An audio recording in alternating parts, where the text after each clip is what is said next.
નમસ્કાર વિદ્યાર્થી મિત્રો, બાયોસ્ફિયર ઇનસાઇટમાં આપ સૌનું સ્વાગત છે.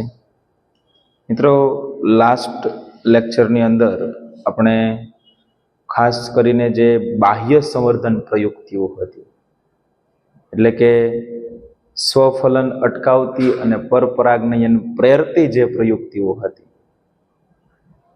એના વિશે આપણે અભ્યાસ કર્યો. જો કદાચ તમારે એ વિડીયો જોવાનો બાકી હોય તો આની પહેલાંનો વિડીયો પહેલાં જોઈ લેજો, પછી આ વિડીયો જોજો, જેથી કરીને એક સિક્વન્સની અંદર તમે દરેક મુદ્દાઓનું સારી રીતે છે અભ્યાસ કરી શકો. મિત્રો, મારા તરફથી અહીં એવો પ્રયત્ન રહેતો હોય કે તમારી જે એનસીઆરટીની બુક છે એમાંથી એક પણ નાનકડો એવો શબ્દ પણ તમારાથી ન છૂટે એ રીતે હું તમને પ્રિપરેશન કરાવવા માંગુ છું. તો બેટા, વધારે સમય ન લેતા, વધારે વાતો ન કરતા, બરાબર, ફટાફટ આપણે આજના ટોપિક ઉપર જઈએ. બહુ મજાનો અને બહુ રસપ્રદ ટોપિક છે, અને આ ટોપિક આપણે આજ કંઈક અલગ રીતે અભ્યાસ કરવાનો છે. એક સરસ મજાની આકૃતિ દ્વારા છે એ આખા મુદ્દાને આપણે શું કરવાનો છે? સ્ટડી કરવાનો છે. તો વધારે સમય ન લેતા ડાયરેક્ટ જોઈએ મુદ્દો આજનો: પરાગરજ સ્ત્રીકેસર આંતરક્રિયાઓ અથવા તો આંતર સંબંધો. તો જોઈએ પરાગરજ સ્ત્રીકેસર આંતરક્રિયાઓ. परागरज स्त्रीकेसर आंतर क्रियाओं. लोग बोलते हैं नाम में क्या रखा है. मैं बार बार अपने स्टूडेंट को बोलता हूँ कि नाम में क्या रखा है, लेकिन मेरे दोस्त, नाम में ही सब कुछ रखा है. अपना नाम बड़ा होगा ना तो हर कोई लोग अपने को मिलने के लिए तरसेंगे. मुझे हिंदी बहुत नहीं आवड़ती પણ થોડા થોડા બોલીએ છીએ, બરાબર. તો જુઓ, પરાગરજ સ્ત્રીકેસર આંતરક્રિયાઓ, તો નામમાં જ ખબર પડી ગઈ. પરાગરજ અને સ્ત્રીકેસર વચ્ચે કંઈક પ્રક્રિયાઓ થતી હશે. આપણે અત્યાર સુધીમાં શું કર્યું કે પરાગરજને છે એ પરાગાશયમાંથી પકડી મૂકી દીધી સ્ત્રીકેસરના પરાગાસન ઉપર, રાઈટ. તો હવે એ પરાગરજનું આગળ શું થાય તો એના વિશે આપણે અભ્યાસ કરવો છે. તો એના વિશે અભ્યાસ કરવા માટે પહેલાં હું સરસ મજાનું એક સ્ત્રીકેસર દોરી નાખું. જો આવું કંઈક સ્ત્રીકેસર હતું.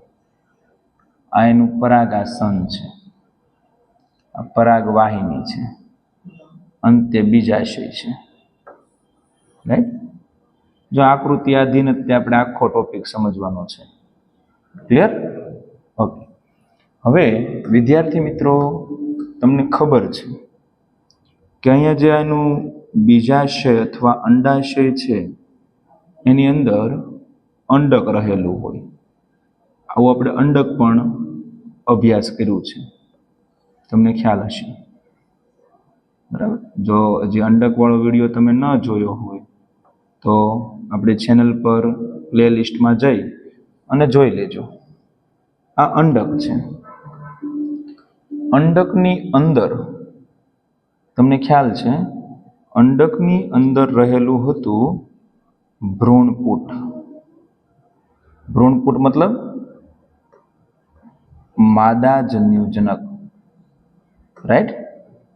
યાદ કરો, માદાજન્યુજનકની રચના યાદ કરો ભાઈ. હાલો, તો ભાઈ માદાજન્યુજનકની રચના જોવા જઈએ તો માદાજન્યુજનકની રચના છે એ 8 કોષ કેન્દ્રીય અને 7 કોષીય રચના હોય, બરાબર. 2 છેડા હોય, અંડક તલીય છેડો હોય, અંડક છિદ્રીય છેડો હોય.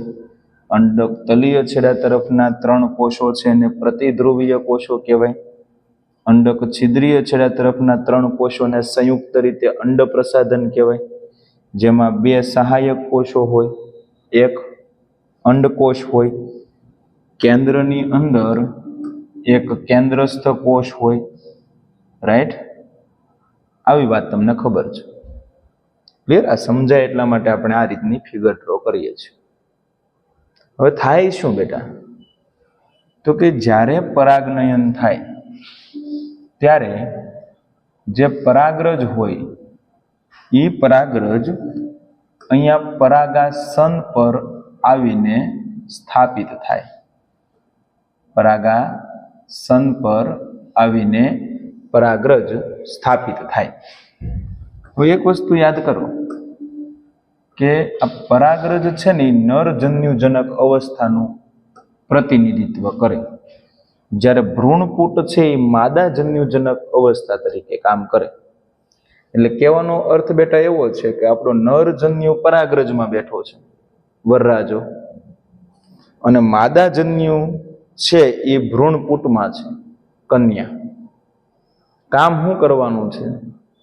તો કે વરરાજાને આપણે કન્યા પાસે લઈ જવાનો છે. બહુ પાછું લાંબુ નહીં વિચારતા હો, હા, ખાલી આ સમજાય ને યાદ રહે એટલા માટે કે અહીંથી નરજન્યુને આપણે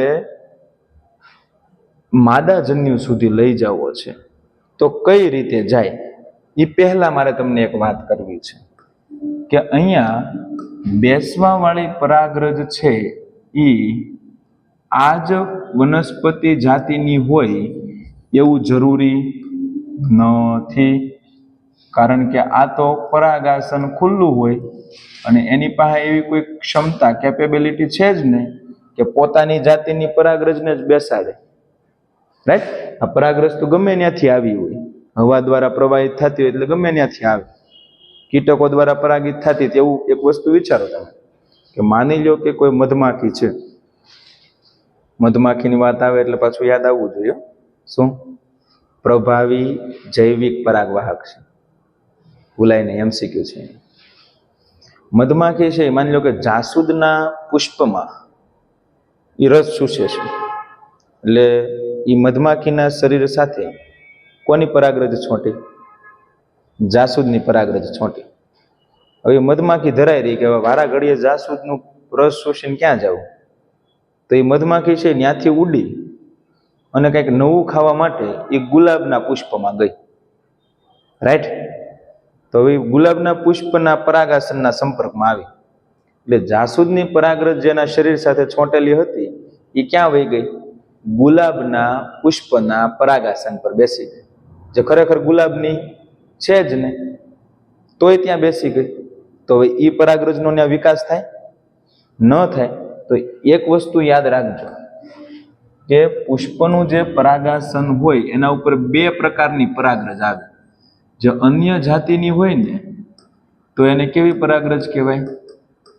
અસંગત પરાગરજ કહેવાય. રાઈટ?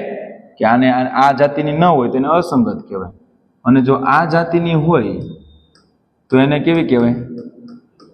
સંગત પરાગરજ કહેવાય. આટલી વાત સમજાણી? તો વિચારો તો બેટા કે આ પુષ્પ ઉપર કઈ પરાગરજનો વિકાસ થવો જોઈએ? સંગત કે અસંગત? સ્વાભાવિક છે સંગત પરાગરજનો જ વિકાસ થવો જોઈએ. પણ સર એ તો આપણને ખબર છે, તમે ઉદાહરણ આપ્યું એટલે ખબર છે, તમે અલગ અલગ કલર વાપર્યા એટલે ખબર છે કે આ સંગત છે આ સંગત છે. પણ વનસ્પતિને કેમ ખબર પડે કે એ સંગત છે કે અસંગત છે? વનસ્પતિ હું પૂછતી હોય પરાગરજ આવે ત્યારે કે હાલે તું સંગત છો કે અસંગત? એવી તો એની પાસે કોઈ કેપેસિટી છે જ નહીં. તો બેટા યાદ રાખવાનું કે આ પરાગરજના વિવિધ રાસાયણિક ઘટકો અને પરાગાસનના રાસાયણિક ઘટકો એની વચ્ચે સંવાદ થાય, વાર્તાલાપ થાય, રાસાયણિક મિલાપ થાય, અને દરેક પરાગરજના જે રાસાયણિક ઘટકો છે એની જાતિઓ મુજબ કેવા હશે? અલગ અલગ હશે. એટલે કે જાસૂદના રાસાયણિક ઘટકો અલગ, ગુલાબના રાસાયણિક ઘટકો અલગ, રીંગણના અલગ, બટાટાના અલગ, દરેકના અલગ અલગ હશે. અત્યારે વૈજ્ઞાનિકો આમાં વધારે સંશોધન કરે છે કે કઈ પરાગરજના રાસાયણિક ઘટકો કેવા છે, પરાગરજના અને પરાગાસનના. બરાબર? એટલે હું તમને એક વસ્તુ કહી દઉં કે આ જે પરાગાસન છે તે અને આ જે પરાગરજ છે તે એ બંને વચ્ચે સતત શું થતું હોય? રાસાયણિક સંવાદ થતો હોય, રાઈટ? અને રાસાયણિક સંવાદના આધારે નક્કી થાય, શું નક્કી થાય? કે પરાગરજ છે એ સંગત છે કે અસંગત છે. ક્લિયર? જો અસંગત હશે તો એની વૃદ્ધિ શું થાય? અવરોધાય, એની વૃદ્ધિ આગળ થશે નહીં. અને જો સંગત પરાગરજ હોય તો એની આગળ વૃદ્ધિ પ્રેરાય, રાઈટ? તો હવે આપણે આનું કામ પૂરું થઈ ગયું, અસંગતનું કામ પૂરું. હવે કોની ઉપર હાલવાનું છે આપણે? સંગત પરાગરજ ઉપર. તો સંગત પરાગરજમાં શું થતું હોય બેટા? ધ્યાનથી સમજજો કે આપણે જ્યારે પરાગરજની રચના ભણ્યા ત્યારે આપણે અભ્યાસ કર્યો હતો કે આ પરાગરજ હોય એમાં જે બહારનું આવરણ હોય એને સ્પોરોપોલિનિન કહેવાય, બરાબર? અને એ સ્પોરોપોલિનિન જ્યાં જ્યાં એબસન્ટ હોય, ગેરહાજર હોય, બરાબર, એને આપણે જનન છિદ્ર કહેતા હતા. અને મેં ત્યારે પણ તમને કીધું હતું કે આ જનન છિદ્રનો આપણે આગળ અભ્યાસ વધુ આવશે, કે જનન છિદ્ર છે પરાગ નલિકાના વિકાસ માટેનું કાર્ય કરતું, બરાબર, માર્ગ આપે. તો જો અહીંયા શું થાય? પરાગરજ જે હોય એનું જે જનન છિદ્ર છે એમાંથી એક ટ્યુબ વિકસે, એક નલિકાનો વિકાસ થતો હોય આવી રીતના, બરાબર? આ નલિકાનો વિકાસ થતો હોય અને આ જે નલિકા બની એ નલિકાને કહેવાય પરાગ નલિકા, રાઈટ? જો આ શું હતું? પરાગ વાહિની હતી. જો આ શબ્દોનો ખેલ છે, આ પરાગ વાહિની હતી અને પરાગરજમાંથી જે બની એને શું કહેવાય? પરાગ નલિકા કહેવાય. સમજાણું? Yes or no? યસ હોય મુંડી હલાવો, હા, બરાબર. અને જે આ છે ને પાછું બેટા તમારું પ્રેક્ટિકલમાં છે, તમારે પ્રેક્ટિકલ એક્ઝામની અંદર પણ આ પૂછાય કે પરાગાસન પર પરાગ નલિકાનો વિકાસ દર્શાવો, રાઈટ? તો તમારે એની સ્લાઇડ પણ બનાવવાની થાય, પણ એ પ્રેક્ટિકલ બાબત છે, બરાબર. આગળ જોઈએ કે હવે પરાગ નલિકા બની ગઈ પછી શું થાય? તો કે પરાગ નલિકાની અંદર જે પરાગરજની અંદર જે ઘટકો હતા એ શું પામે? વહન પામે. તો હવે યાદ કરો પાછા કે પરાગરજની અંદર કયા ઘટકો હતા? તો કેટલીક વનસ્પતિઓ એવી હતી કે એમાં પરાગરજમાં બે કોષો હોય, એક નરજનન કોષ અને બીજો વાનસ્પતિક કોષ. અને કેટલીક વનસ્પતિ એવી હોય કે એમાં 3 કોષો હોય, 2 નરજનન કોષ અને એક વાનસ્પતિક કોષ. તો અહીંયા જો મેં 2 કોષો વાળી દોરી છે તો 2 કોષો છે એ પરાગ નલિકામાં વહન પામે. પરાગ નલિકામાં શું પામે? વહન, રાઈટ? અને જો 2 કોષો એટલે કે દ્વિકોષીય અવસ્થાએ પરાગરજ મુક્ત થાય ત્યારે ઈ પરાગરજ છે એ પરાગાસન અને પરાગવાહિનીમાંથી વિકાસ પામતી હોય ત્યારે એ બંને કોષોમાંથી જે નરજન્યુ હોય એનું સમભાજન થઈ જાય. અને સમભાજન થવાને લીધે 2 માંથી કેટલા કોષો બની જાય? 3 કોષો બની જાય. બેટા યાદ રાખજો, 2 માંથી કેટલા કોષો બની ગયા? 3 કોષો બની ગયા. કયા કયા? તો કે 1 બની ગયો આપણો વાનસ્પતિક કોષ અને 2 બની ગયા નરજનન કોષ. અને એ આ વિકાસ પામતી પરાગરજની અંદર 3 વિકાસ પામે, બરાબર, વહન પામે, વિકાસને પણ વહન પામે. અને એ પરાગ નલિકા છે એ વહન પામતી અંડક જે હોય એના અંડક છિદ્રીય છેડે પહોંચે. ક્યાં પહોંચે? અંડક છિદ્રીય છેડે પહોંચે. એટલે એ 3 કોષો પણ છે એ પરાગ નલિકામાં વહન પામી અને ક્યાં પહોંચે? અંડક છિદ્રીય છેડે પહોંચે, રાઈટ? આટલી વાત સમજાણી છે. જો બધી બેટા ગતિશીલ પ્રક્રિયા છે, બરાબર, આ કન્ટિન્યુઅસલી ચાલતી પ્રક્રિયા છે, બરાબર. એટલે આપણે હારવાર બધું કામ કરીએ છીએ. હવે સમજો કે આપણી જે પરાગ નલિકા હતી એ ભ્રૂણપુટ પાસે અંડક છિદ્રીય છેડા પાસે પહોંચી ગઈ. હવે હું એ આકૃતિ છે ને આટલો ભાગ છે એ થોડો હું ઝૂમ કરીને દોરું છું, સમજો. ઝૂમ કરીને ભાગને દર્શાવવાનો પ્રયત્ન કરું જેથી કરીને તમે સરળતાથી સમજી શકો.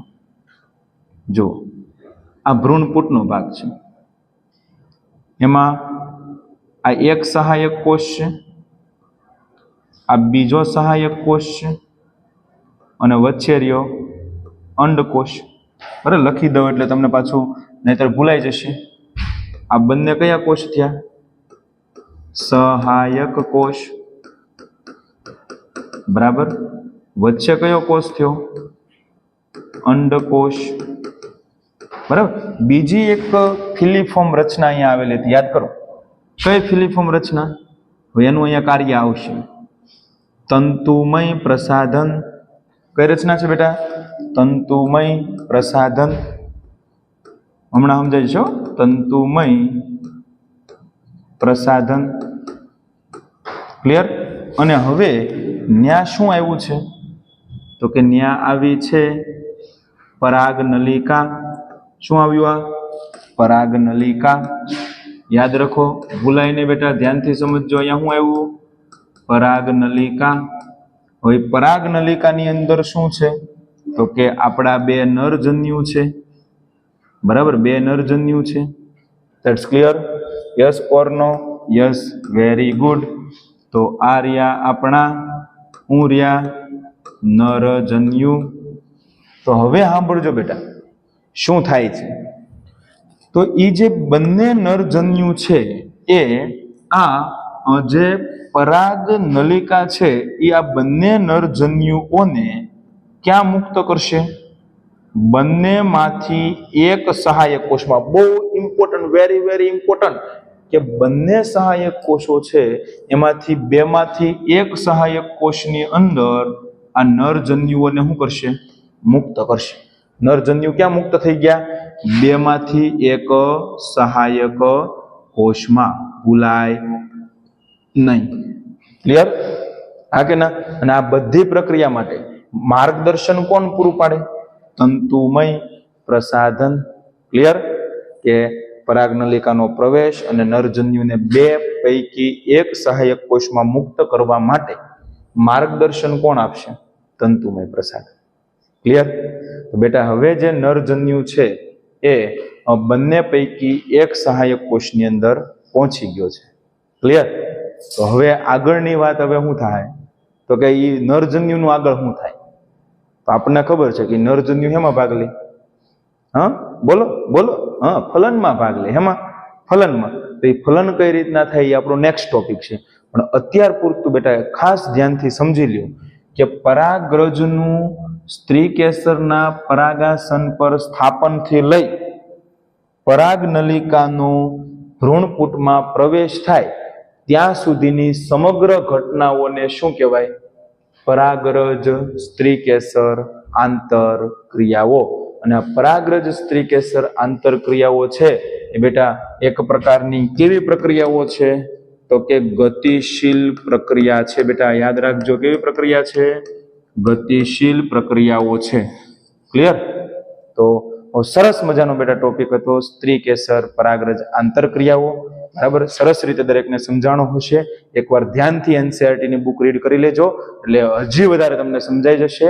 તો મળીએ છીએ પાછા આવતા લેક્ચરની અંદર નવો ટોપિક કૃત્રિમ સંવર્ધન સાથે. તો જોવાનું ભૂલતા નહીં. મળીએ છીએ આવતા લેક્ચરમાં.